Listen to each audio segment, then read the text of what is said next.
whole school approach is about galvanising all of those capacities that a school has at its disposal towards health and wellbeing for students.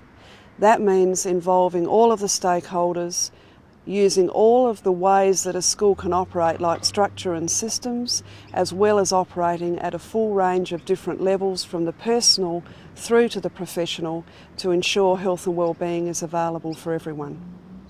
There's a lot of diversity. I guess with our mob there are lots of different groups that we belong to. For example, I'm part of the Ngarrindjeri and the Kaurna Narungga people.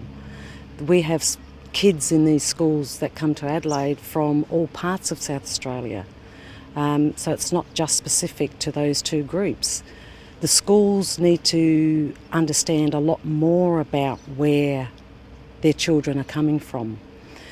And it's exactly the same for the Torres Strait Islander people. They have totally different beliefs and customs to us, to Aboriginal people, so there needs to be that understanding around Torres Strait Islanders. And I'll also mention again the fact that some of our kids, while they come from different groups, they also come from different lifestyles. There are some of our children that come from wealthy backgrounds who have many things around them, but then there are our children that come from a background where they have nothing. Those are the children that we need to target. But we need to bring all the kids together to be able to make anything happen for our children. Let me tell you a story about the starfish. There's a little Aboriginal boy walking along the beach and he's picking up starfish and throwing them into the sea, and this old Aboriginal Kaurna man's watching him and he thinks, oh, what's this kid doing? So he walks up and taps you on the shoulder. He said, Sonny, if you look along the beach, those starfish go for miles. There must be millions of them. What difference do you hope to make? And the little lad picks up the next starfish and he throws in the sea. He said, it makes a difference to that one. And so then that tells you that it's better to do something than nothing, and that's what all kids should learn when they go to school. Before Mind Matters was there, it was a bit like having kids that we'd fill up as if they were sponges, irrespective of what had happened at home, irrespective of where they were emotionally, psychologically at the time, was like putting the cart before the horse. The students aren't going to be able to learn effectively unless they feel psychologically, emotionally safe and comfortable, as well as physically comfortable. And I think that it's really important that we have that sense that who we are, our personal identity, and the way in which we fit within the group is recognised as a very, very powerful determinant of the effectiveness and success of our learning. I'd like to think of Mind Matters more so as a sense of enriching what you're doing as opposed to an addition to what you're doing. So it's like an approach, going into your lesson and looking at your students in a different way and teaching students, not teaching necessarily just subjects. So it's just a matter of trying to look at where the needs are in your class. If there's an emotional issue that's affecting the learning of your students, then you need to address that before any decent learning can take place. Teachers go to lots of training about how to work with Aboriginal children, but they need to accept the child for who they are. I think that teachers need to seriously think about working closely with AEWs, which doesn't happen at the moment, and they need to find out where the kids' social, emotional and well-being state is, and then work with the child as an individual, not as an Aboriginal child. What Mind Matters offers are valuable curriculum resources, valuable frameworks to really assess how well your school is going in supporting the needs of students.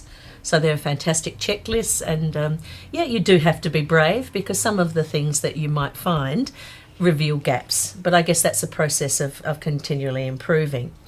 The other thing that it has provided for us is high quality training and development that really taps into teachers' own experiences. And I guess that's why the training is an essential part of then working with the materials.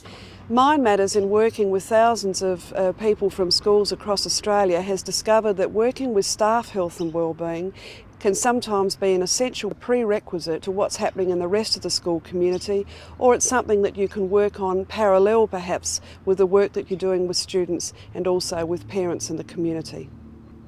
I think Woodville High School is a good school because the children are not only encouraged academically, they also are made aware of their responsibilities as being members of the broader community. So they are bringing up well-balanced citizens, if you like. There are a lot of our parents that want to be involved with the schools.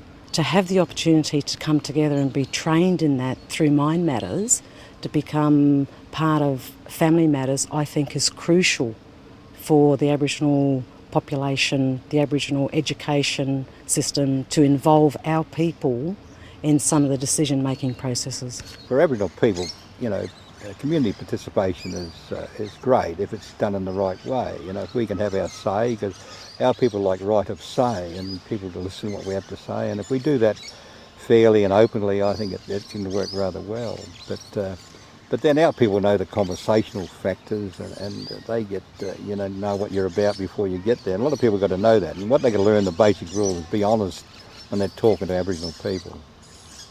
One of the most essential parts of working on health and well-being is taking into account diversity. Diversity and acknowledgement of diversity is essential to young people's well-being and their sense of identity and their connectedness to school. Their connectedness to school is one of the big protective factors, and their sense of identity is one of the major pillars of a student's health and well-being.